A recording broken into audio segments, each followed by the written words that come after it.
Craft matters. In small ways, like how a coffee is brewed. And in not so small ways, like how your money is cared for. Which is why for 160 years, UBS has elevated banking to a craft. Tailoring unique strategies that combine human expertise with the latest technologies. All happening across 24 time zones and 12 key financial hubs. With you at the heart of it all. UBS. Advice is our craft.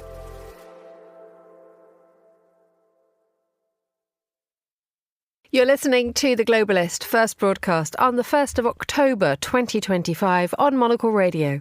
The Globalist, in association with UBS.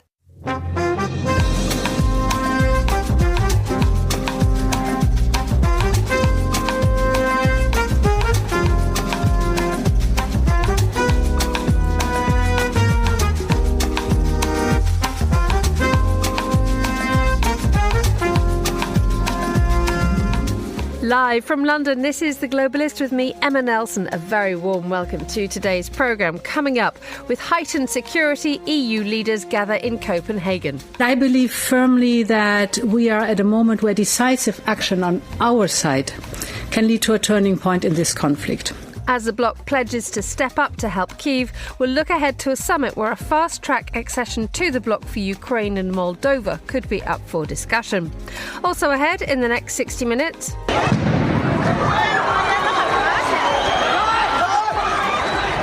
There are fresh protests on the streets of Madagascar as water and power cuts continue. I'll have the latest and ask why across the world young people are now increasingly mobilising against their governments. Plus, the work of France's finest craftsmen and women goes on show in Tokyo as Chanel opens an exhibition of the work of Le 19M in the Japanese capital. That's all coming up on The Globalist, live from London.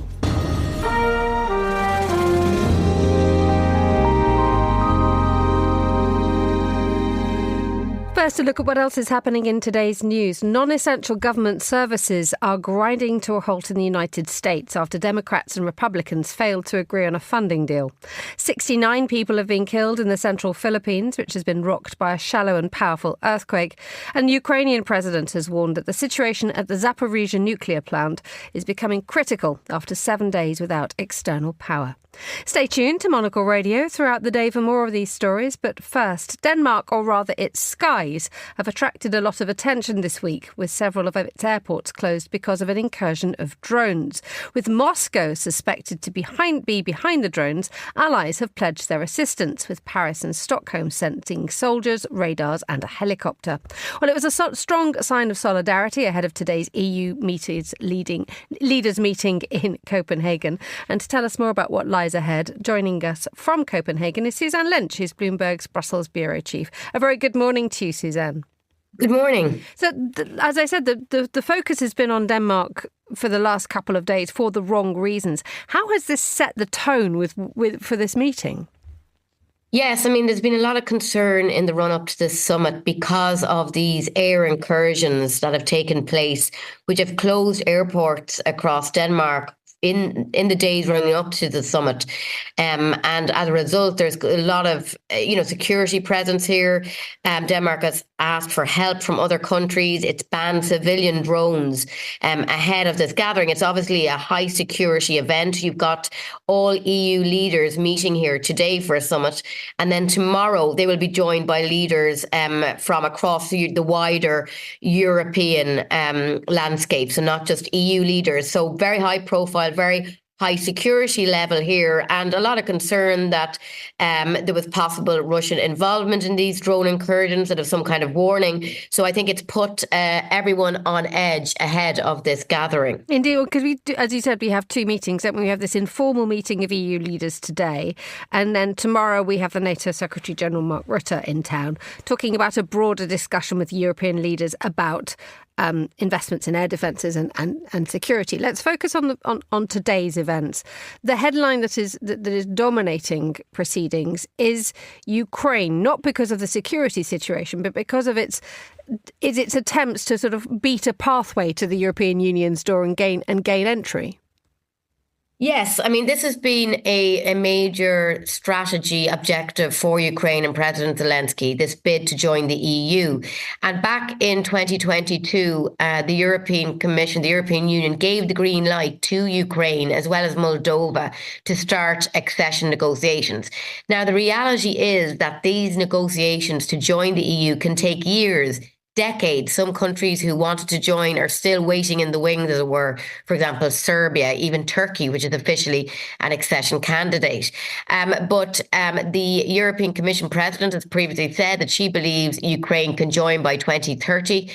But there is an issue in that at the moment, the way EU rules work, member states can have a veto over huge issues like this, like deciding if a country can join the bloc. And to date, Hungary's Viktor Orban has made it clear that he is opposed to Ukraine joining. And he has repeatedly says this. He's concerned about the impact on the EU of Ukraine ever joining. So what the European Council President Antonio Costa is suggesting is that there might be some way around this. There might be some way to change the rules that instead of unanimity, that a qualified majority of countries could decide to take big decisions like accession.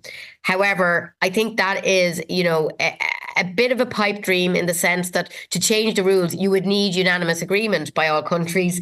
And at that point, you would probably get Hungary blocking that. But I do think there are some innovative ways, conversations happening, that perhaps they could begin these conversations and really try and progress Ukraine's accession process without formally maybe, opening the next chapter in these negotiations, but do a lot of the legwork, if you like, without having to get Hungary's involvement. Indeed. I mean, the European Union has been engaging in a bit of a charm offensive, hasn't it, with the Hungarian authorities. But at the end of the day, there is this problem that Viktor Orban does not like President Volodymyr Zelensky, and President Volodymyr Zelensky of Ukraine said that drones in its airspace could have come from Hungary. That once you have a sort of a fundamental problem between two leaders and two countries, the more general push to find consensus is always going to be hard. It is. And one of the most interesting political developments in the last few weeks, in fact, has been this pressure that has been coming on Hungary and Slovakia to change their stance, their veto on the Russian sanctions package.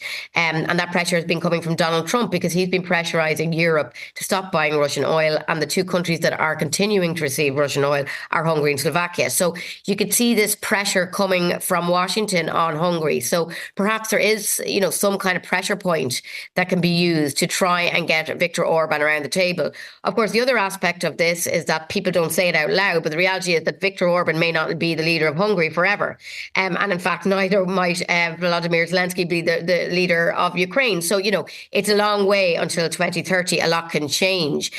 Governments change, political priorities change. So I think the aim of the EU is in terms of the accession and Ukraine joining the EU. As I said, it's already quite a jump to say that Ukraine will be ready to join in 2030 anyway, regardless of Hungary's opposition.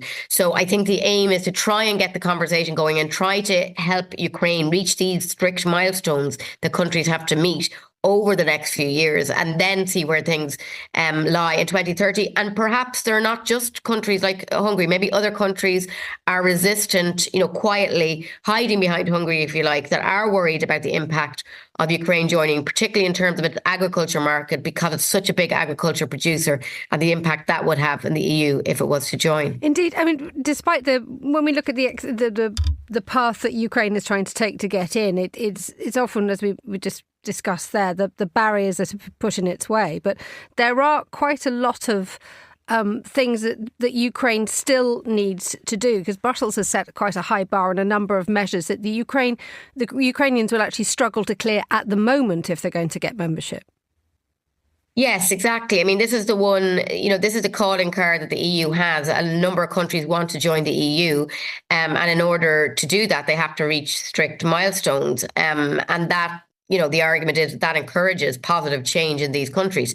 So already one could argue that Ukraine has pushed through a lot of reforms, badly needed reforms, because it's trying to reach the EU standards. So it's the carrot and stick approach.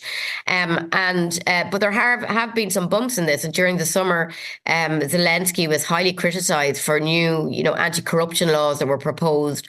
And there was a real pushback from Brussels and indeed other allies about this. They didn't like this in terms of democratic standards in Ukraine. So I think, there is concern about this history of corruption in the country, although huge strides have been made. And as I say, this promise or possibility of EU membership has spurred those changes in those countries. There's also the question of Moldova as well. Moldova also wants to join the EU.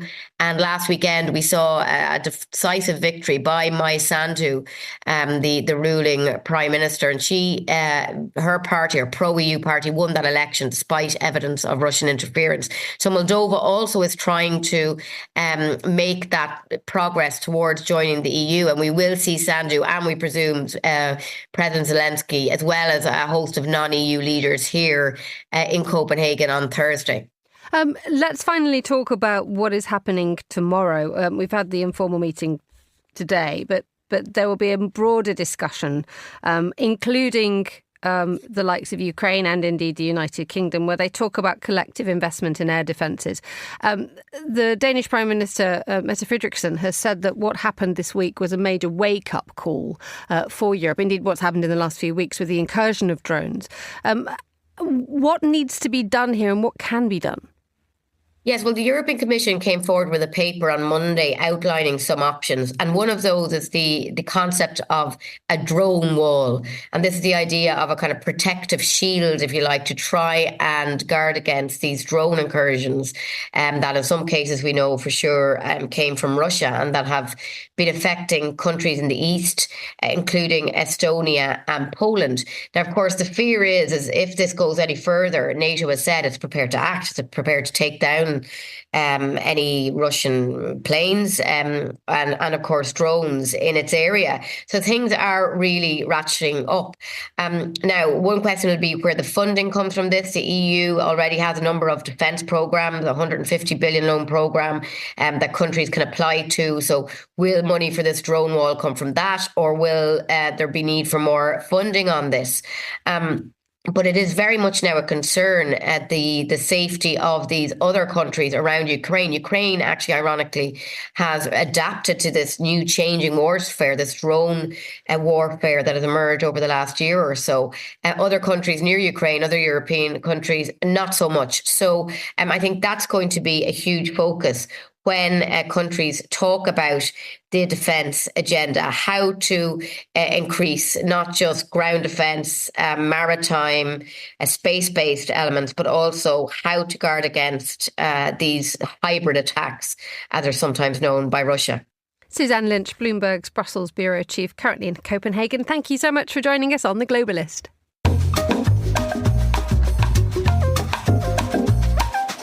It's 14:12 in Beijing and 7:12 a.m. here in London. Now let's revisit the trade relations between the United States and China. Having launched the start of an increasingly heated tit-for-tat on so-called Liberation Day in April, the US president has imposed a series of sweeping tariffs on imports from China, and Beijing has responded in kind. Well, diplomatic efforts eventually brought both sides to the table in Geneva, where there was a partial rollback of tariffs agreed upon, but it now appears that another meeting could be scheduled for next month. Could this solve the problems? Well, to tell us more, I'm joined now from our Zurich studio at Dufourstrasse 90 by Nico Luchsinger, who's Executive Director for the Asia Society Switzerland. A very good morning to you, Nico. Good morning from Zurich. So there is a new meeting on the cards. There is indeed, and that's something that's been discussed for a while. It's now all but confirmed that US President Trump and Chinese President Xi will meet on the sidelines of the APEC summit that's in Seoul in late October, early November. So there will very likely be a bilateral meeting, the first in many years between the two leaders, and we'll have to wait and see what it brings. Well, do we have any clue what might be discussed here? Because obviously the ramifications of this trade war have been very strongly and really felt. Correct. I should say that with this particular U.S. administration, predictions have become slightly harder than maybe with previous administrations. So it's always tricky to try to predict what would be discussed and even more so what the outcome would be. Having said that, the expectation would obviously be that the meeting would seal and clarify the fate of TikTok in the U.S. That's something that's been already discussed and that the U.S. side has announced. That there is a solution, that they're close to a solution. Fentanyl, the problem of fentanyl, Chinese fentanyl imports into the US is another issue. There was also talk that the war in Ukraine would be discussed. So there's a range of issues that might be on the table. At present, I would be a bit cautious in assuming that there's kind of a grand bargain that would do away with all the trade tensions and geopolitical tensions that are on the table. So I think the meeting can certainly help sort of take tensions down a notch.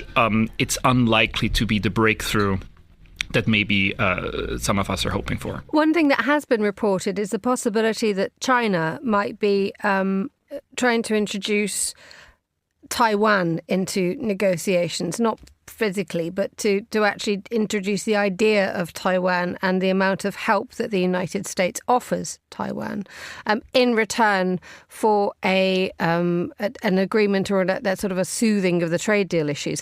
What do we know about that? So there's been reporting, first reported by the Wall Street Journal, based on anonymous sources, that the Chinese side is asking the U.S. to formally oppose Taiwanese independence as a part of any deal that could come up. Now, to put this into context, the U.S., of course, does not recognize Taiwanese independence. It adhered to the One China policy, like most countries around the world, for decades. Where it does not support Taiwanese independence, it also doesn't explicitly oppose it. It's had this is usually referred to as strategic ambiguity, where it sort of tries to leave itself some wiggle room. So a public and formal statement by the US side that it does oppose Taiwanese independence would be a marked shift. It would be a huge win for Beijing. I think it would propose a big problem for Taiwan, of course, but I also think it would lead to major discussions and pushback. Within the US, we should remember that even within the Republican Party, there's a strong constituency that supports Taiwan. And so my sense is that if this is actually true, it's a pretty bold ask from the Chinese side. Again, the Trump administration is nothing if not unpredictable, so I'm not saying this couldn't happen. Right now, I wouldn't assume that the likelihood of this going through is very, very high. Tell us just how dependent China is on America in terms of imports and exports, because by all accounts, Europe has overtaken America, and also Latin America. Areas of Latin America have overtaken the United States in terms of China's market. Correct. I think we're definitely in a situation now where the U.S. market is important to China in the same way as it's important to a lot of countries. It still is, sort of the number one consumer on the planet, but it has certainly lost in comparative relevance for China as well. And so if you look over the last few months, we can certainly see that the Chinese strategy vis-a-vis the Trump administration of playing hardball, of not caving immediately, looking for a deal, but sort of, sticking to a firm line, has paid off. It's hard to assess at this point what the actual effects on the Chinese economy are. They seem at least not it doesn't seem to have taken a major hit yet. The Chinese economy has many issues, and this is just one of them.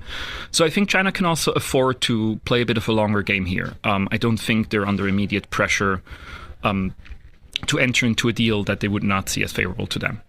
And finally, very briefly, there is a kicking in today of a free trade agreement between EFTA, the European Foreign Trade Organization, and India. What does this mean? Right. So EFTA, which most people don't know, this is an organization including Switzerland, Norway, Liechtenstein, and Iceland. And so these four countries have negotiated a free trade agreement with India that's coming into force today. There's been a lot of buzz about this here in Switzerland. As always with free trade agreements, it's very hard to know what they'll actually bring. We'll have to wait for quite a long time to have any robust data.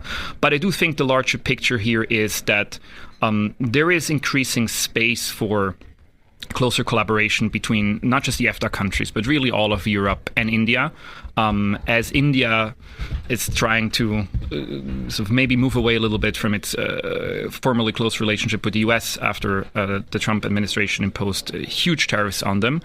So I think there's an opening also for European countries and for the EU to really strengthen that relationship. I think this is in both sides' interests. So I think the free trade agreement that's coming into effect today is one first sort of step in this direction. There is now talk of an India-EU free trade agreement, which has been negotiated for decades, possibly being concluded by the end of the year. And that, of course, would be a huge deal with two incredibly big markets agreeing to an agreement. And India historically has been very reluctant to enter into these kinds of agreements. So that would be a market shift and would be a very positive sign for the India-Europe relationship. Nico Luxinger, Executive Director at the Asia Society Switzerland, thank you so much for joining us on the line from Dufourstrasse 90 in Zurich. Still to come on today's Globalist. We can now copy and paste everything, but you can't copy and paste if you didn't have the pure essence. Essence is something that you feel. That's why it had to be exhibition. We head to Japan for a celebration of the finest in French artisanship as Chanel opens an exhibition celebrating the work of its craftsmen and women. Stay with us on The Globalist. Craft is a matter of perspective, a unique outlook, an obsessive attention to detail. With UBS's Chief Investment Office House View, we're focused on identifying the latest investment opportunities and market risks to help you achieve your financial goals. So you get the big picture broken down into thought-provoking insights.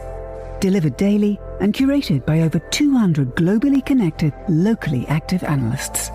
UBS. Banking is our craft.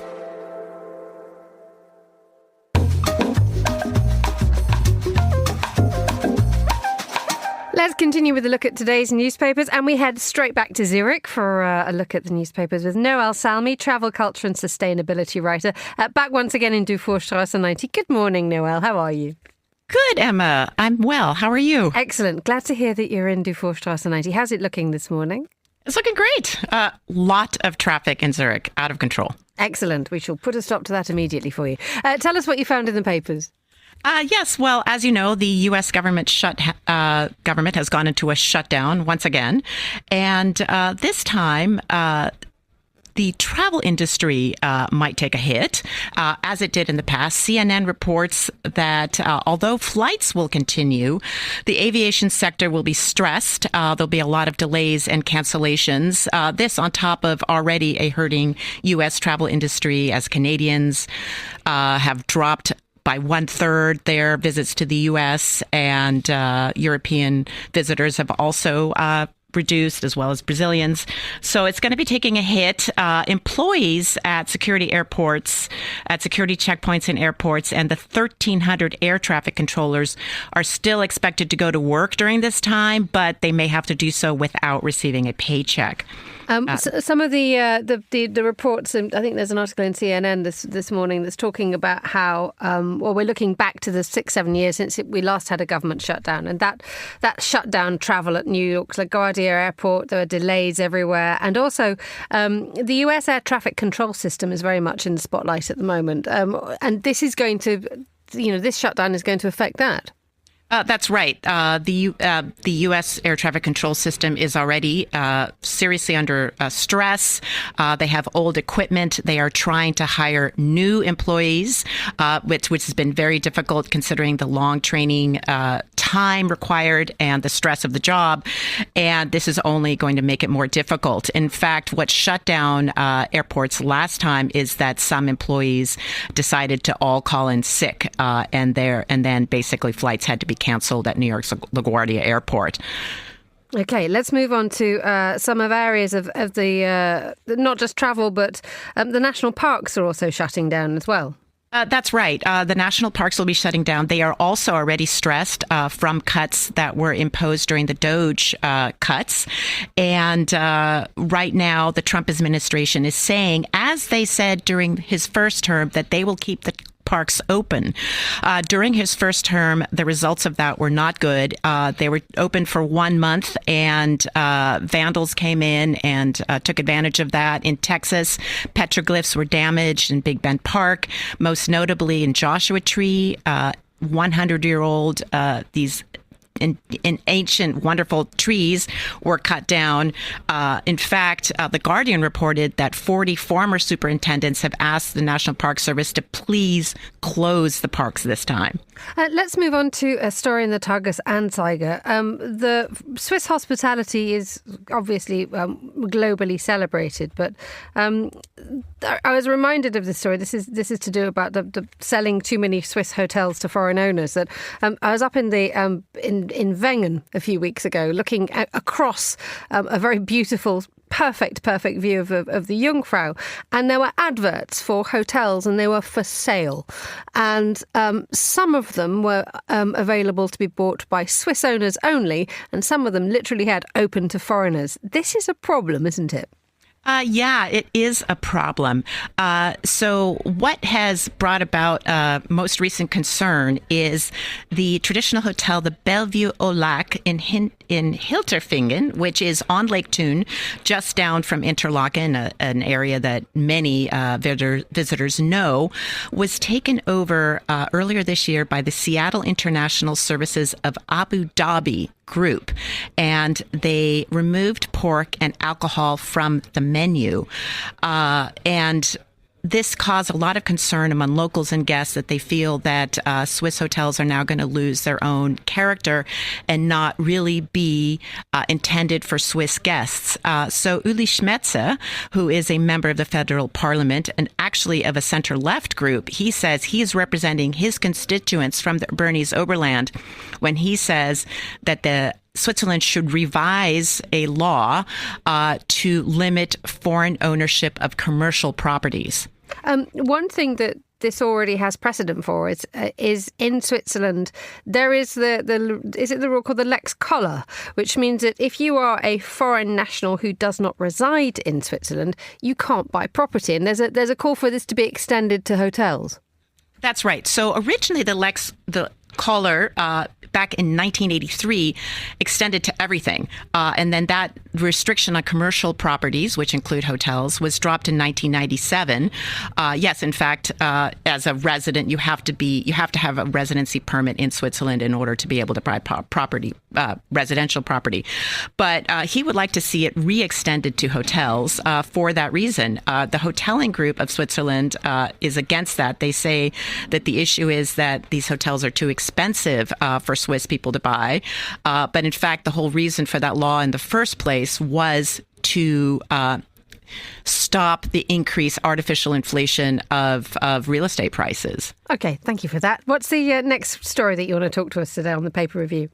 I thought it was really interesting. In the Japan Times, they're reporting that skilled worker visa holders are up and that the government wants to get more. And I thought it was interesting in light of the fact that in places like the U.S. and around the world, there's so much anti-immigrant sentiment being expressed by certain government parties.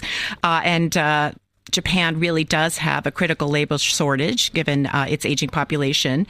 And so what's trying to do is bring in more workers to fill these critical labor gaps, and it plans to revise a previous visa program that some people say was a little bit subject to abuse because workers had to come in and be trained for 3 years and then couldn't change employers, which meant that they sometimes came in as interns, and sometimes that was a little bit, they were in bad working conditions. But they, even so, that program has brought in an ever increasing number of workers, and Japan now wants to have a more favorable program that can lead possibly to permanent residence in Japan. Noel Salmi on the line from our Zurich studio. Thank you so much for joining us on The Globalist.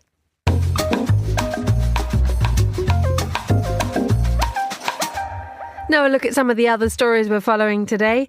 Non-essential government services are grinding to a halt in the US after Democrats and Republicans failed to agree on a funding deal. The shutdown is the first in almost 7 years and will see hundreds of thousands of workers furloughed. Essential staff will continue to work unpaid. 69 people have been killed in the central Philippines, which has been rocked by a shallow and powerful earthquake.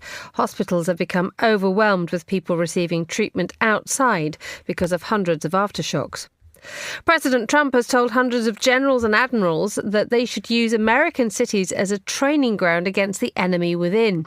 In a speech to top brass flown in from all over the US, he told them to be ready to operate in cities like Chicago, New York and Los Angeles. And the Ukrainian president has warned that the situation at the Zaporizhzhia nuclear plant is becoming critical after 7 days without external power. Volodymyr Zelensky said Russian shelling was preventing the restoration of power needed to cool the reactors to prevent a meltdown. This is The Globalist. Stay tuned.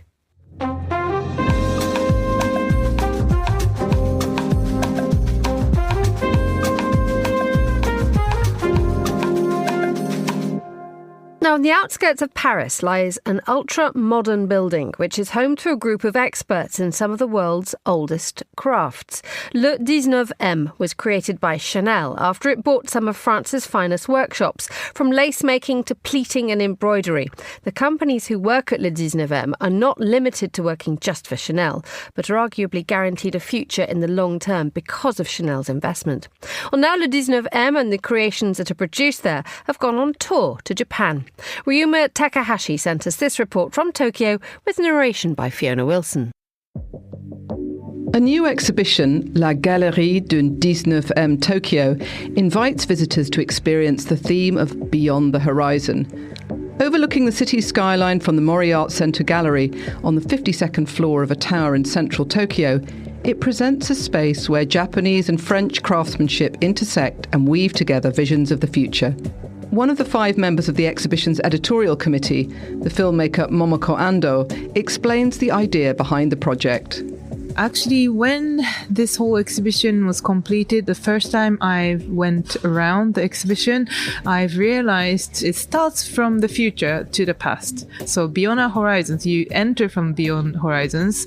What's very special about this exhibition is not only introducing 19M, but collaborating with Japanese craftsmanship. And then you go into l'usage, 100 years of the Chanel history. I would say one thing would be quality, that we can now copy and paste everything, but you can't copy and paste if you didn't have the pure essence. Essence is something that you feel. That's why it had to be exhibition. The exhibition brings together 30 artisans and artists from Japan and France, engaging in a dialogue about the future of craftsmanship and materials. French artist Clara Ambert shared the inspiration she gained from the experience. I'm a French artist based in Paris. I was invited by the 19M to collaborate with a Japanese artist, Suzuki Moriisa, who's a craftsman working with cast iron. I really think Japan and France, in that sense, we do have this thing that I consider a quality, that is of protecting our crafts. And 19M is really doing that for us in Paris, and it's very important. I think that's very important to continue the traditions, but I think also that traditions can evolve. They do not necessarily need to be that stiff. Suzuki-san, for example, it's usually a traditional thing to pass on the craft from father to son. He learned from his mother, who was the first one of all those generations to kind of decide she wanted to do that and stand up for it. It really moved me as a woman also working, with the craft like metal, which is pretty much male-dominated in general. I thought it was so interesting, because in the end, traditions are so important and they're also made to be challenged once in a while. In this exhibition, you have that challenge in a very positive way. And that report was sent to us from our team in Tokyo. You're listening to The Globalist.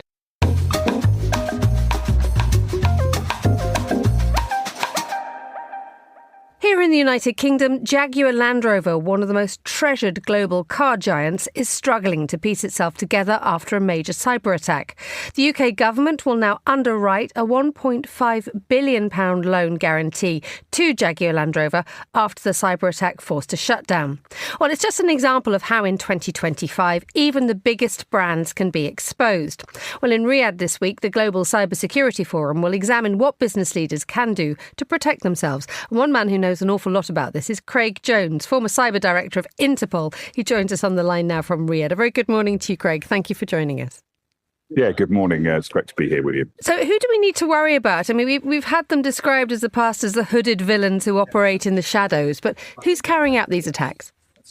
So look, these attacks are carried out by organised crime groups around the world effectively. And what they're looking at targeting vulnerabilities in the systems and networks of organisations, and also business email compromise as well. So there's a whole plethora of crimes they're looking to commit. But as you mentioned in your intro there, that Jaguar Land Rover one wasn't just an attack on one company, but knock-on offensive. The knock-on to that is 100,000 people that supply parts to that company. So again, the impact of the Jaguar Land Rover piece is massive in the UK to our communities. And talking a little bit more generally about what a cybersecurity attack does, I once had it described to me that if you have a burglar and they throw a brick at a window, if it bounces back, the burglar will move on to the next house. But if you have a cybersecurity attack, you have thousands of burglars throwing thousands of bricks 24 hours a day. Is there a sense that companies especially underestimate the volume and persistence of this? Yeah, I wouldn't use the brick analogy. I'd use someone trying a door handle. It's a lot more subtle than that. Criminals try lots of doors every single day, and the volume and scale of attacks is massive. I don't want to get down the AI piece, but you look about that as igniting and accelerating cybercrime massively. So that's allowing the criminals now to do volume and scale. So you have millions of door handles being tried around the world, of companies. And if they open that door, they walk through. Now, sometimes these criminals are opportunistic. So they're just trying the door and trying to get in. But then you have the more targeted attacks where they're specifically identifying companies. And in fact, a whole bunch of pre-work may have been done by the cyber criminals. So they might have stolen some theft in the first instance, and they've used the data from those thefts, to then go after those companies specifically. And they do very crafted attacks at times, but also you have that brick at the window scenario. So tell us a little bit more about what the focus is in Riyadh today, therefore, when you have this scale, persistence, and this sense by quite a lot that lots of companies still are being caught napping. Yeah, I think what we have here, and this goes back to 2020 when the Kingdom of Saudi Arabia had the G20 presidency, and two clear things came out from that: empowering women in cybersecurity and protecting children in the cyber space. So those are the two main themes that have followed through now. So rather than just that policy decision and lots of talking after the G20, that's now continued in the Kingdom. And they've actually put down some very, very strong foundations going forward. And the GCF brings together global leaders, past, present and future. And it's not just about discussions. There'll be some real actual outputs from this where we discuss those latest trends. We look at the challenges we face and then we come up with solutions. But throughout the year thereafter, then we have to enact that. We have to ensure that's baked into policy in government. We have to ensure within industry that they're not just there making lots of money. They are there serving their customers, protecting the communities who, as we said, they lay that infrastructure over the companies to protect them. It is that jump, isn't it, that you just mentioned two things. There is government policy and then there is a private sector having to actually put into place. How big are the gaps there still? So let's look at the government side. The government are responsible for policy and country security. That's the role of government. The industry operate the critical infrastructure or the critical assets. And those two pieces have to come together very, very clearly in countries. So we're looking now at countries taking that sovereign-based approach. They're thinking, hang on, we don't want our data stored offshore necessarily. We want to ensure as a country we are looking after our citizens and our businesses here. So putting that basic part in first. But obviously the big tech companies, they've got more information, more intelligence than some nation states, because what they have is that information from around the world that they, monitor and protect as well. So trying to narrow the gap between those two is really, really important. And again, there's some work going on with the United Nations at the moment with the new cybercrime convention, which has taken 2.5 years for the countries of the United Nations to negotiate. And again, that's putting some basic levels in for law enforcement cooperation within the cybercrime space, which is really important. Finally, if you're a business leader, I mean, obviously there's the advice that you should build security into your software before you even install it. But on the more business sense, what about insurance? Because by all accounts, Jaguar Land Rover didn't have it. Yeah, and that's a really interesting one. About 12 years ago, when I was working in the United Kingdom, setting up a regional cybercrime unit, we were trying to find these facts and figures, and I went to the insurance industry. And what we found in the UK, there was a very immature market at that time around insurance, but there's a mature market in the US. Now, fast forward to where we are at the moment, it's quite hard for the insurance industry to quantify some of those insurance risks that they're facing effectively. Now, it might be, and I don't know the circumstance of Jaguar Land Rover, but it may have been too expensive for them, or they hadn't had cyber insurance in place effectively. And that is one of the big challenges, because when you close a company because of a ransomware attack, for example, we've seen companies that have suffered ransomware attacks not being able to start up afterwards, and they folded. So insurance is really important in this space. But again, it's like anything. When you pay out after an incident, it's about how do you recover properly and how do you get your business back up and running. Craig Jones, former cyber director of Interpol, talking to us on the line from the Global Cybersecurity Forum in Riyadh. Thank you so much for joining us on Monocle Radio.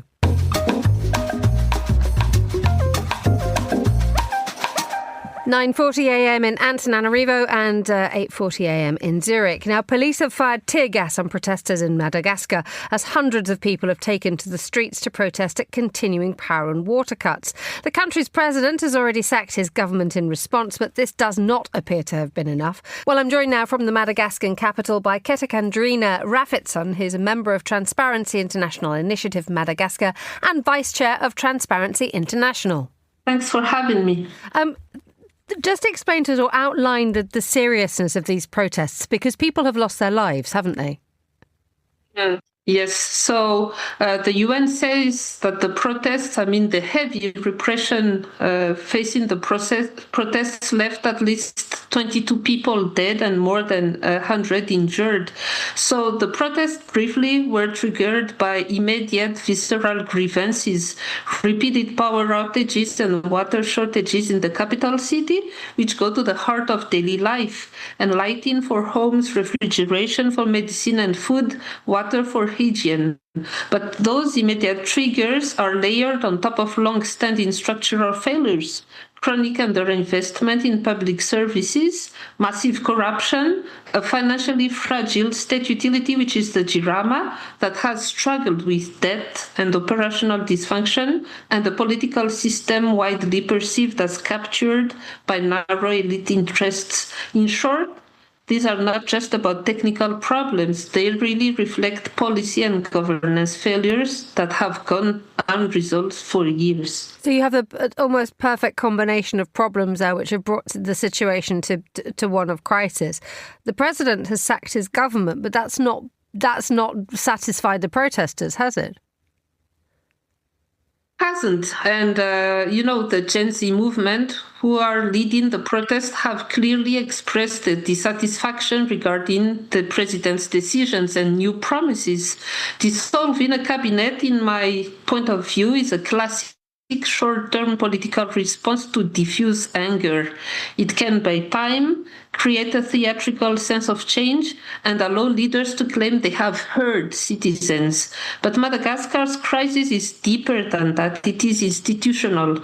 The problems are embedded in how decisions are made, how contracts are awarded, how public enterprises are governed, and how accountability is enforced. A different minister or a reshuffled cabinet will not automatically fix a bankrupt utility, eliminate opaque procurement, or restore trust in the justice system. That's why protesters are demanding more than personal changes. They want systemic reforms, independent investigations into excesses and corruption, also credible, prosecutions were appropriate to end the pervasive impunity in Madagascar and real improvements in service delivery and social protection. Until those structural shifts are on the table and accompanied by transparent timelines and guarantees, the streets will stay restless. Tell us a little bit more, if you wouldn't mind, the fact that you've outlined sort of endemic problems in Madagascar, but let's look a little bit further in your role in Transparency International. Let's look at what's happening in Morocco this morning. There are violent youth protests as well. What is happening at the moment, is there something that can be identified, that young people are no longer satisfied with the situation that they find themselves in and have decided to take to protesting in person? Yes, definitely. I think that young people are mobilizing across regions, from Madagascar to Morocco, but also we have seen what happened in Nepal, in Peru, and beyond in the last weeks for several common reasons, I think. First, they disproportionately experience the economic and environmental insecurity of our time. This is linked to precarious jobs, unaffordable housing, climate shocks, and broken public services. And second, they are digitally connected. So social media accelerates mobilization, spreads tactics and narratives, and lets movements learn from each other in real time. And third, I think there is a crisis of legitimacy. Across many countries, institutions appear to serve elites rather than publics, and that corrodes trust. But the most common thing that I have observed, of course, in those uprisings led by youth, is their firm stand against corruption. So we see the pervasive effects of corruption across the globe in various contexts, of course, but with the same consequences: impoverishment of the population, inequalities, injustices, and impunity. So when you combine demographic weight, many of these countries are majority young, with access to information and the perceived lack of alternatives, and you get a combustible mix. The Gen Z uprisings share methods, which are horizontal organizing, leaderless or networked structures, and viral online amplification, and sometimes they share symbols and slogans borrowed from earlier movements. We see that in Madagascar with the use of the Laffy anime from the One Piece anime. They are less often about seizing power for themselves than about demanding new rules of the political game. Ketakandrina Raffitson, member of Transparency International Initiative Madagascar and Vice Chair of Transparency International. Thank you so much for joining us on the line from Antananarivo. IQ, EQ, and AI. 3 components key to the craft of innovation at UBS. Because to stay ahead in a rapidly evolving age, you need a partner with decades of experience, endless passion for the work, and a finger on the pulse of leading technologies, bridging human expertise with artificial intelligence, all to elevate you. UBS. Banking is our craft.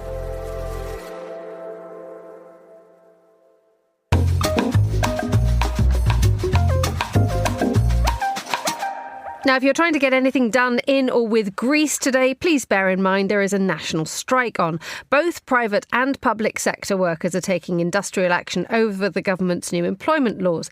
Well, to tell me more, I'm joined in the studio by Emmanuel Papavasiliou, who's a Greek journalist and a regular voice here on Monocle Radio. Good morning. Good morning, Emma. Nice to have you on. Well, in a moment, we'll go back to what we've just heard from what's happening in Madagascar, this idea that Gen Z is pushing a new kind of protest. But we have widespread strikes today, don't we, across Greece? We do, yes. As you mentioned, there's like a 24-hour nationwide general strike today in Greece.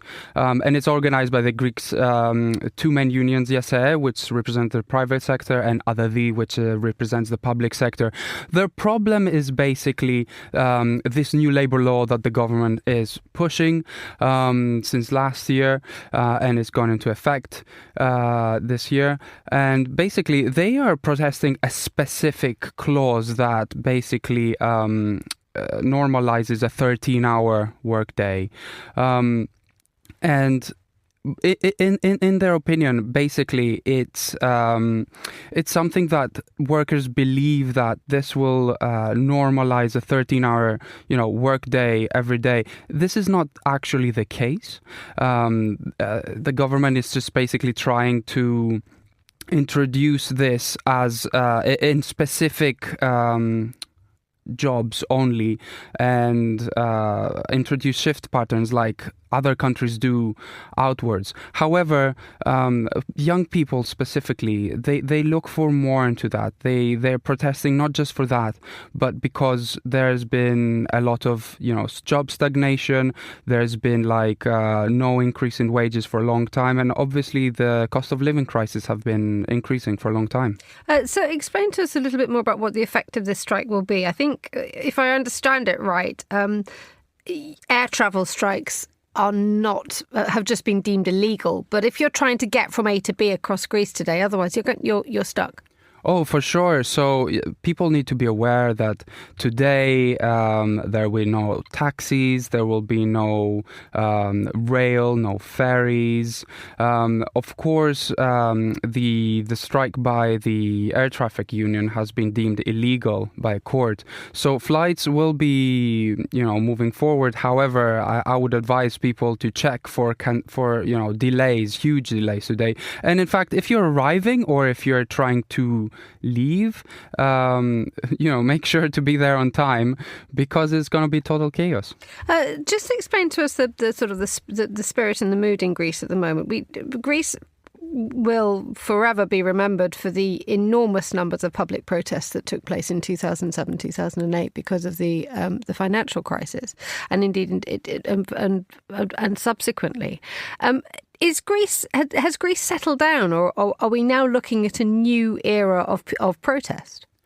We do indeed, and it is different because back then, obviously the strikes happened because of the economic crisis that the country was facing. Now, that is the reason why this new government, new democracy came into power, because they had a new plan on how to deal with it. And in fact, they have done an amazing job into fixing the economy. However, that doesn't automatically translate to fixing the economy, doesn't automatically translate to people living with more money. Wages have stayed the same. Cost of living crisis has increased because of, international issues. And this also brings in the issue about how Greece, which depends so heavily on tourism, is going to find itself damaged by this.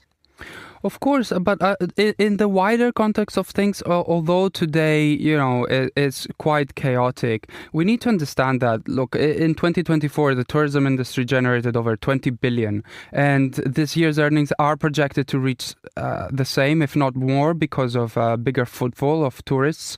So I don't think today's protests would create an amazing dent into it. Emmanuel Papavasiliou, thank you so much for joining me in the studio. You're listening to The Globalist on Monocle Radio.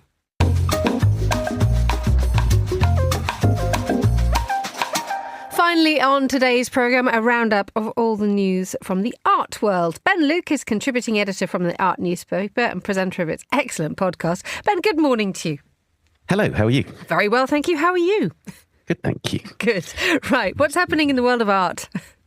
Okay, first off, UNESCO have launched their virtual museum of stolen cultural objects. So there's been a long time very concerted effort by UNESCO to draw attention to all of the stolen, looted, trafficked objects from across the world. They've launched this virtual museum, which you can go on to online, and it's designed by the architect Francis Kere, and it includes thousands of stolen cultural objects. So you go into this virtual museum, which is shaped like a globe, and there is an auditorium where you can go and find out more about this project. Then there is a restitution room where actually it's a bit lonely. There's 2 objects in there, as far as I can tell, which have been restituted to Morocco that were stolen and found in Chile. But most importantly, there's this stolen objects room where basically you can just go through this terrifyingly large number of objects that are missing from museums and cultural institutions across the world. And they include things like the Caravaggio that was stolen from a church in Palermo. So it's a kind of sobering but quite interesting and deeply educational process. Indeed. I mean, what is the purpose of this museum other than to advise cultural institutions to step up their security? But is there also a wider point here as to just how much we have lost, or indeed what stolen actually means? Yeah, I think there's multiple points about it. I think the first most important point is that they say that learning about these objects is the first step towards their recovery. And so the awareness of these objects fundamentally impacts the effectiveness of these objects being circulated amongst these criminal gangs that Interpol, who's a partner in this organization, says are proliferating. So they're saying that basically it's getting more and more organized. There's criminal networks that are doing this stealing and trafficking, and therefore drawing attention to these objects is part of an educational process that makes it harder to do that fundamentally. But also, I think it's important to acknowledge, and it's all part of, a very complex network of ideas around what an object is when it's stolen. But for instance, you're not going to find the Parthenon marbles that are in the British Museum in this virtual gallery. You've just mentioned this, and that actually sort of begs the question as to when you see things which are art, which some people have accused other countries and cultural institutions of stealing. Where does this museum sit? Well, I think it's very much about trafficked objects. I think this is about objects that were in institutions that were stolen by criminals, as opposed to objects that were stolen from countries in colonial situations. So, that whole ethical issue, I think, is being avoided, as far as I can tell. Okay. But this is very much trafficked objects. Yeah. That would make sense. Right. Let's move on to a story about Vermeer. Tell us what's happening here. Oh, this is a lovely story. So one of the most famous Vermeer paintings of all time is this extraordinary painting called The Art of Painting, which everybody who knows Vermeer will know it. It's a painter sitting in his studio at his easel depicting a model, and you see him beginning to paint the model and the model in the background in that gorgeous light, that amazing interior space that Vermeer would describe. Now, it's always been assumed that this is the painting that's described in a legal document which his wife, after Vermeer dies in 1675, is desperately trying to keep hold of and to transfer to her mother so that it stays in the family, and was in Vermeer's studio for his whole life before he died and so on. The most important Vermeer in some ways. But this specialist in Dutch painting has found out that the way that it's described as schilderkunst, which means the art of painting, actually means a very specific thing. It means an allegorical figure. So it would be a woman representing the art of painting, not an artist in their studio depicting a woman. And also, the woman in the Vermeer painting that we know is actually is Cleo. So she's an allegorical figure representing history. So there is this intriguing possibility that there is this other painting that was, in fact, the most important Vermeer in his lifetime that is out there somewhere and may be discovered. A very, very slim possibility, I suspect, but still, there may be a Vermeer out there that is enormously important. What is the likelihood of that actually? I mean, might have been rocking up in the Saudi Arabian place of stolen artifacts, but the fact remains is Vermeer didn't. There are not many surviving Vermeers, are there? So one would have imagined that this would have been written down somewhere. And just as a side question, who would have taken all the time to try and work out all this stuff?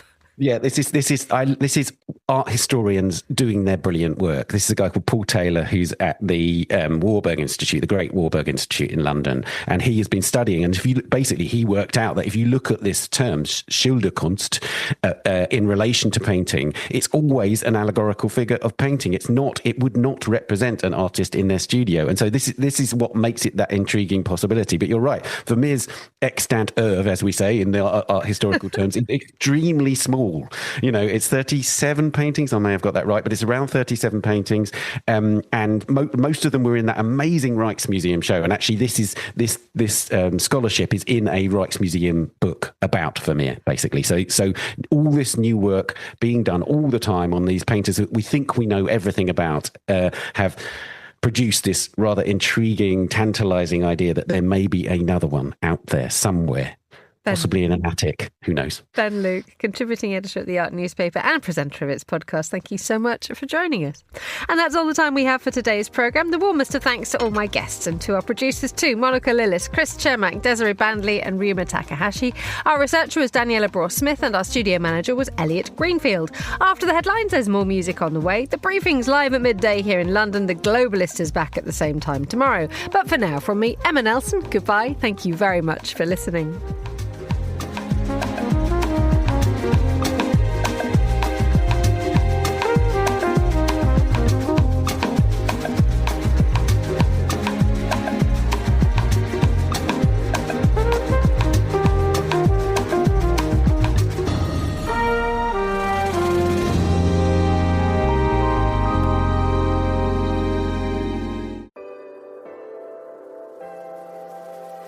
With UBS, you have a truly global partner, incorporating new technologies, innovative approaches, and unexpected opportunities, leading you to insights that help answer the questions that matter, delivered with passion, care, and unmatched expertise. Because it's about rising with the dawn each day, knowing that we can do even better. That's what banking is to us. Not just work, but a craft. UBS. Advice is our craft.